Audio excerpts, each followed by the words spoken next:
Chapter 1. The Laws of Nature are Eternal. When we look at the natural world about us, we are awed at the beauty and the majesty of nature. We view the delicate rosy sunsets reflected in the wispy clouds. We view the massive splendor of the mountains, gleaming and shining in their white coats of snow in the winter, bursting with greenery and the color of flowers in the spring and in the summer, painted with endless coats of yellow and red with the changing leaves in the autumn. We can view about us the vast expanse of the ocean, sweeping endlessly, wave upon wave, and finally beating upon some distant rocky shore or some sandy beach. We are deeply impressed with the clear, crisp, tingling air of the desert at sunrise and the coral, pink beauty of it all as the first rays of the sun strike the dry, wind-eroded crags of the mountain. As we wander through an endless field of brightly colored flowers in the prairie hillsides in the springtime, we are overwhelmed with the profusion of colors and beauty and variety with which nature has surrounded us. As we drink in the beauty of the flowers, of the blue skies, the green trees, the mountains, and the rippling stream, we are glad to be alive. We don't understand it all. We have no idea how long nature has been putting on her bountiful displays. We just know that year after year, nature rolls through her seasons of winter, summer, and fall. We know that nature is always the same, is always changing. We see as spring approaches, flowers come forth out of the ground, and later begin to bloom in their profuse colors, only to wither and wilt during the summer, produce their seed in the fall, and go to sleep under a blanket of snow during the winter. Then comes spring again, and seeds burst forth into a new generation of flowers, and the same cycle is repeated again. If we are observant, there is one outstanding fact that cannot possibly escape our attention, nor can it fail to impress us, and that is the overriding fact that nature is governed by laws. The landscape may change, the face of nature upon any particular area of the earth may change, but the laws of nature never change. They are eternal. They have always been thus, and they will always be thus. They are immutable. For example, the laws of gravity have been as they are today for untold eons. They will be the same tomorrow, and they will be the same all eternity. Not only are the laws of gravity fixed and permanent on the face of our planet, the Earth, but they are the same on the planet Mars, Jupiter, and Venus.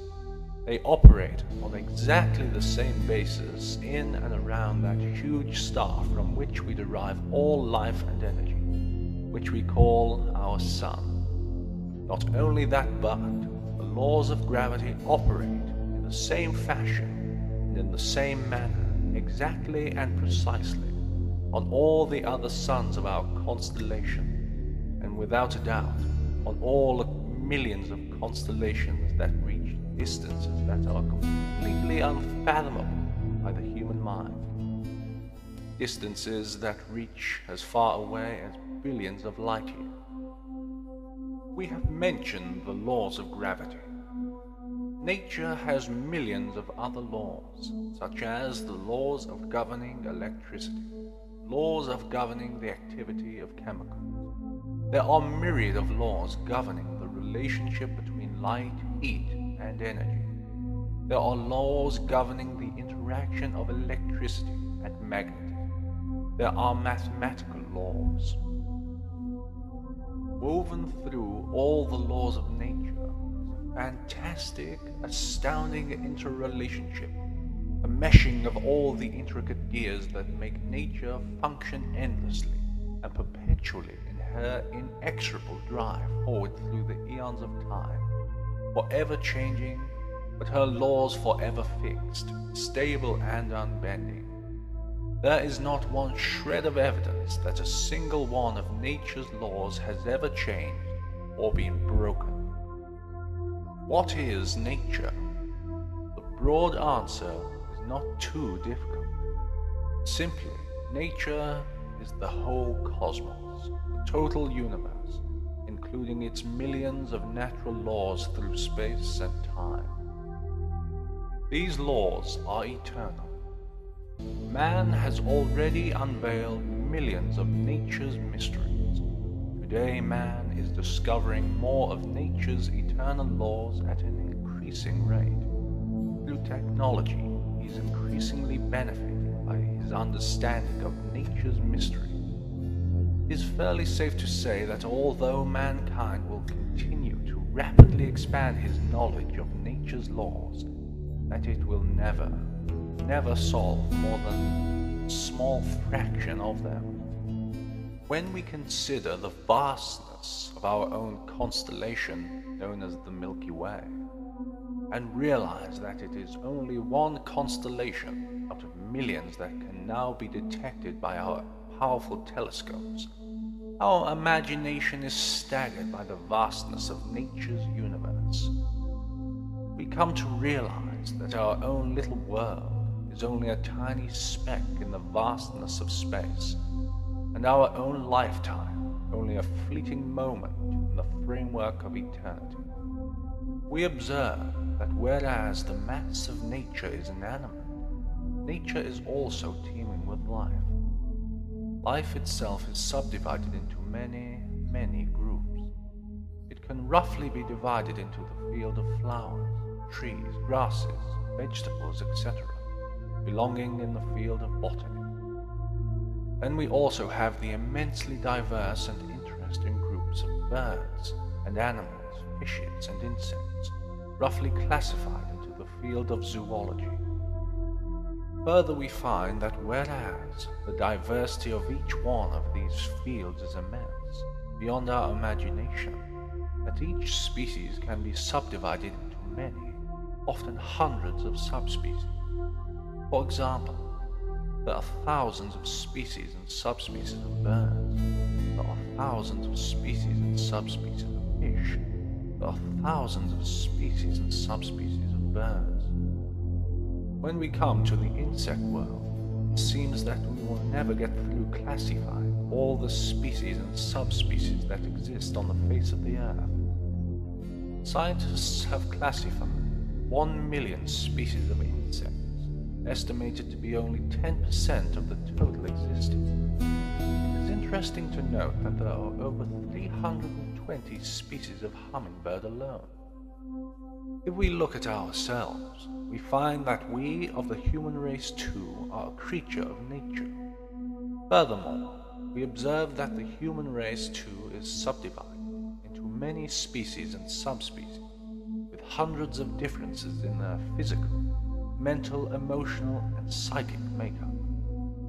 Many of these differences are of major importance, but all of them are significant.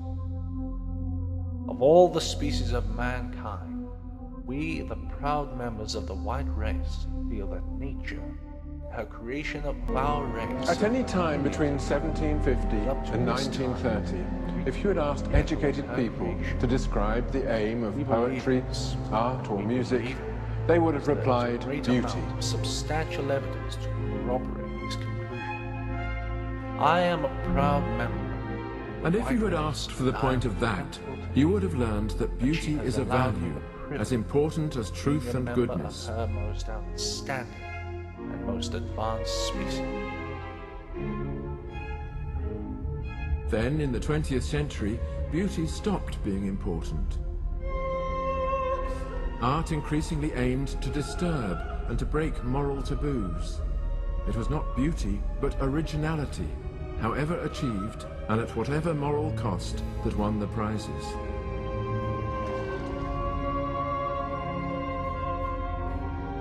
Not only has art made a cult of ugliness, architecture too has become soulless and sterile. And it's not just our physical surroundings that have become ugly. Our language, our music, and our manners are increasingly raucous, self-centered, and offensive, as though beauty and good taste have no real place in our lives. One word is written large on all these ugly things, and that word is me. My profits, my desires, my pleasures. And art has nothing to say in response to this except, yeah, go for it.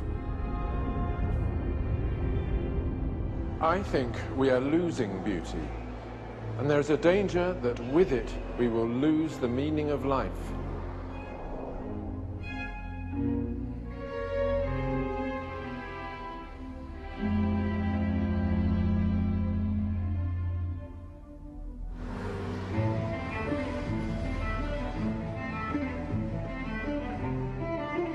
I'm Roger Scruton, philosopher and writer.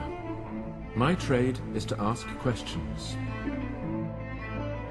During the last few years, I have been asking questions about beauty. Beauty has been central to our civilization for over 2,000 years. From its beginnings in ancient Greece, philosophy has reflected on the place of beauty in art, poetry, music, architecture, and everyday life.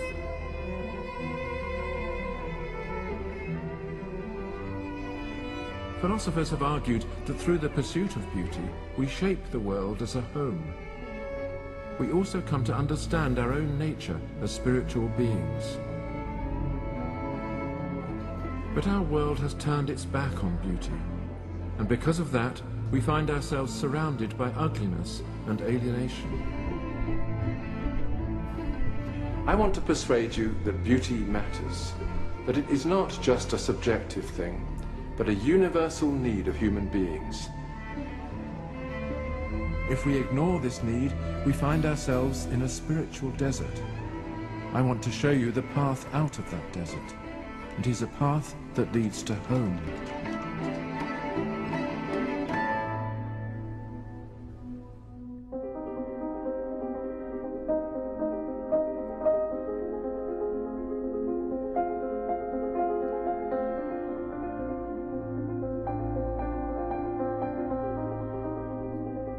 The great artists of the past were aware that human life is full of chaos and suffering.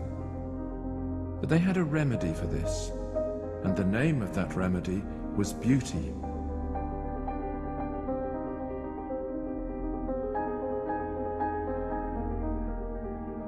The beautiful work of art brings consolation in sorrow and affirmation in joy. It shows human life to be worthwhile.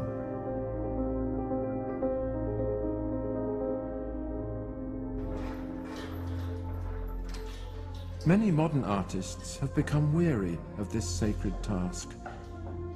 The randomness of modern life, they think, could not be redeemed by art. Instead, it should be displayed. The pattern was set nearly a century ago by the French artist Marcel Duchamp, who signed a urinal with a fictitious signature, Art Mat, and entered it for an exhibition. His gesture was satirical, designed to mock the world of art and the snobberies that go with it. But it has been interpreted in another way, as showing that anything can be art. Like a light going on and off. A can of excrement.